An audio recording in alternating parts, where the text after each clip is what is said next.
देखो तो आज हम कंटिन्यू करने वाले हैं कि जो हमारे कॉल स्टैक है वो क्या होती है। तो मैं कुछ ऐसे यहाँ पे ही बना देता हूँ। ये तुम्हारी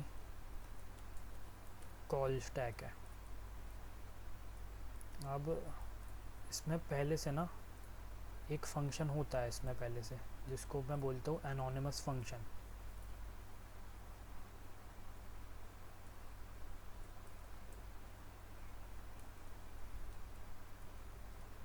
एनोनिमस फंक्शन होता है इसमें। एनोनिमस फंक्शन का मतलब वो तुम्हारा ग्लोबल एग्जीक्यूशन कंटेक्स्ट ही होता है। तो अगर तुम यहाँ पे जाके देखोगे, इसको तुम रिफ़्रेश करोगे, तो यहाँ पे देखो, यहाँ पे ब्लू एरो का एनोनिमस फंक्शन पे दिखा रहा है, जो कि एक ग्लोबल एग्जीक्यूशन कंटेक्स्ट जो है वो पॉइंट कर रहा है। ठीक है। अब देखो कॉल स्टैक काम कैसे करती है।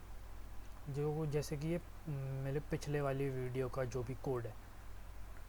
अब कॉल स्टैक का मतलब होता है कि इस तरीके का मैकेनिज़्म होता है जो कि ट्रैक करके रखता है कि तुम अभी किस फंक्शन में हो, किस फंक्शन में तुम्हारा कोड एग्जीक्यूट हो रहा है, या किस फंक्शन के अंदर तुम्हारा कोड एग्जीक्यूट हो रहा है अभी। तो देखो जैसे कि ये यूज़र नेम है, पहले तो ये आकाश आ गया, फिर ग्लोबल में थे। ठीक है। अब यहाँ पे से हाय फंक्शन पे है। जैसे ही मैं से हाय फंक्शन पे जाऊँगा, से हाय फंक्शन के अंदर जाऊँगा, तो देखो ये कॉल स्टैक में अब एनोनिमस के बाद से हाय आ गया, और यहाँ पे ब्लू एरो है, मतलब ये बता रहा है कि अभी हम से हाय फंक्शन के अंदर है। यहाँ पे एक लोकल स्कोप बन गया। ठीक है। फिर जैसे ही ये लोकल स्कोप भी जो है लिया, जो भी इसका ये फंक्शन का जो भी एग्जीक्यूशन कंटेक्स्ट है, लोकल एग्जीक्यूशन कंटेक्स्ट है, वो डिलीट हो जाएगा मेमोरी से। तो तुम्हारा जो से हाय फंक्शन है वो भी यहाँ से चला जो है कॉल स्टैक से पॉप आउट हो जाएगा। तो जैसे ही मैं आगे बढ़ाता हूँ, ए की वैल्यू अभी 10 हो गई, फिर इसके आगे बाद बी की वैल्यू यहाँ पे 20 आ गई। फिर एक ऐड फंक्शन बना, एक ऐड फंक्शन कॉल कर रहा है। तो अब यहाँ पे एक देखो एक लोकल स्कोप है, इसको जैसे हम ऐड फंक्शन जो है मैं कॉल कर रहा हूँ, तो एक और लोकल एग्जीक्यूशन कंटेक्स्ट बनेगा इस ऐड वाले फंक्शन के लिए, जहाँ पे तुम्हारा लाइन का कंट्रोल, कोड का कंट्रोल अब लाइन नंबर 13 पे आया। तो एक लोकल वाला यहाँ पे एक लोकल स्कोप एक और बन गया, जो पे 7 और 3 है। एक्स के अंदर 7 है, वाई के अंदर 3 है। इसको रिटर्न वैल्यू हो जाएगी इस ऐड वाले फंक्शन को। तो इसको मैं आगे बढ़ाया, तो इस ऐड वाले फंक्शन के अंदर मतलब यहाँ पे 10 आ गया, जो मैं स्टोर नहीं कर रहा हूँ। तो देखो फिर वापस से मैं लोकल वाले में आया, तो तुमने देखा होगा, एक और बार देखो, एक और बार देखो, यहाँ पे देखो क्या हुआ है।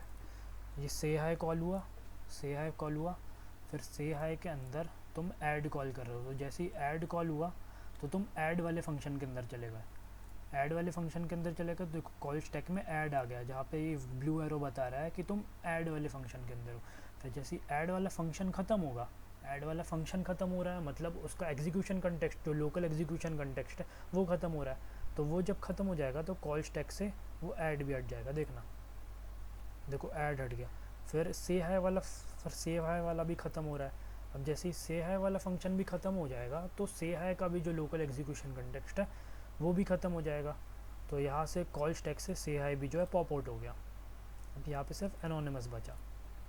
इस तरीके से ये जो तुम्हारा कॉल स्टैक है वो काम करता है। बेसिकली वो ट्रैक करके रखता है। कॉल स्टैक इस तरीके का मैकेनिज़्म है जो कि ट्रैक करके रखता है कि तुम किस फंक्शन के अंदर तुम्हारा कोड जो अभी एग्जीक्यूट हो रहा है, या किस फंक्शन के अंदर, किस फंक्शन के अंदर तुम्हारा कोड एग्जीक्यूट हो रहा है, किस फंक्शन के अंदर तुम हो अभी। ये तुम्हारा ट्रैक करके रखता है तुम्हारा एक कॉल स्टैक। अब एक और चीज़ होती है, वो एक और चीज़ होती है, तो क्या ये फंक्शंस जो है, मतलब कितने नंबर ऑफ़ फंक्शंस जो है इस कॉल स्टैक के अंदर आ सकते हैं। Let's see. अब जैसे यहाँ पे एक और फंक्शन बना देता हूँ मैं। फंक्शन बना दिया मैं, कॉल मी करके एक फंक्शन बना देता हूँ। ठीक है। और ये console dot log hi I am called लिख दिया। और इस फंक्शन के अंदर ही ना मैं वापस से ये कॉल मी फंक्शन कॉल कर देता हूँ। ठीक है।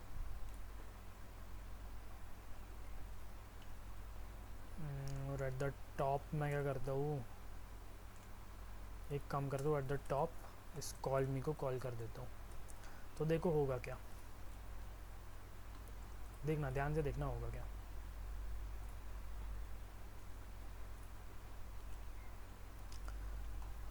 सबसे पहला कोड का लाइन नंबर 3 पे आए। अब जैसे ही कॉल मी कॉल हुआ तो क्या होगा, एक लोकल स्कोप बनेगा और तुम पहुंच जाओगे लाइन नंबर 22 पे। लाइन नंबर 22 पे एक लोकल स्कोप बना, ठीक है। फिर उसके अंदर भी तुम एक कॉल मी कॉल कर रहे हो।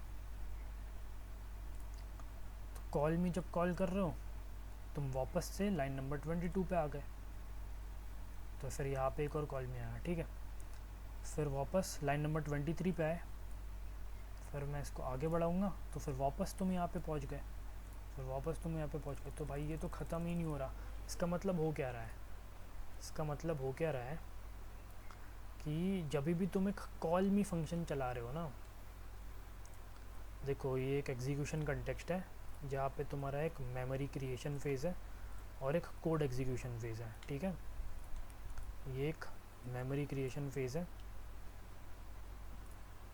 और एक कोड एग्जीक्यूशन फेज़ है, ठीक है।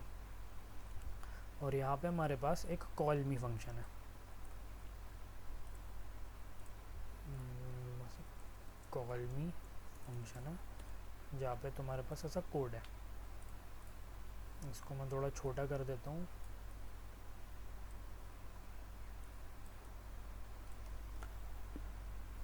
ठीक है।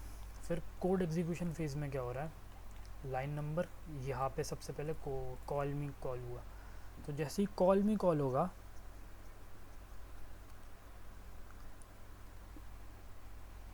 तो जैसे ही कॉल मी कॉल हो रहा है मतलब एक फंक्शन कॉल हो रहा है, तो एक लोकल एग्जीक्यूशन कॉन्टेक्स्ट बन रहा है। एक लोकल एग्जीक्यूशन कॉन्टेक्स्ट बन रहा है किसके लिए, कॉल मी फंक्शन के लिए। अब उसके अंदर भी एक मेमोरी क्रिएशन फेज़ होगा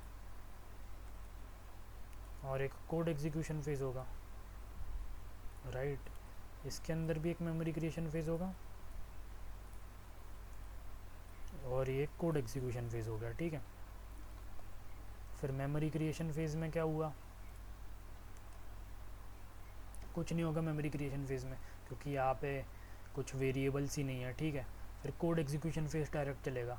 तो कोड एग्जीक्यूशन फेज़ में सबसे पहले कंसोल लॉग ये होगा, फिर कॉल मी वापस से कॉल हो रहा है।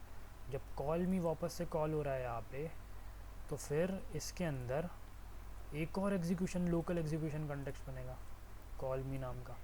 फिर उसके अंदर भी तुम्हारा एक मेमोरी क्रिएशन फेज़ बनेगा, फिर एक कोड एग्जीक्यूशन फेज़ बनेगा, ठीक है। फिर मेमोरी क्रिएशन फेज़ में तो कोई वेरिएबल है ही नहीं, तो अनडिफाइंड या कोई फंक्शन तो है नहीं इसके अंदर जो कि तो अनडिफाइंड हो, तो फिर डायरेक्ट तुम्हारा अनडिफाइंड कुछ असाइन ही नहीं होगा और ना ही कोई फंक्शन असाइन होगा वहाँ पे।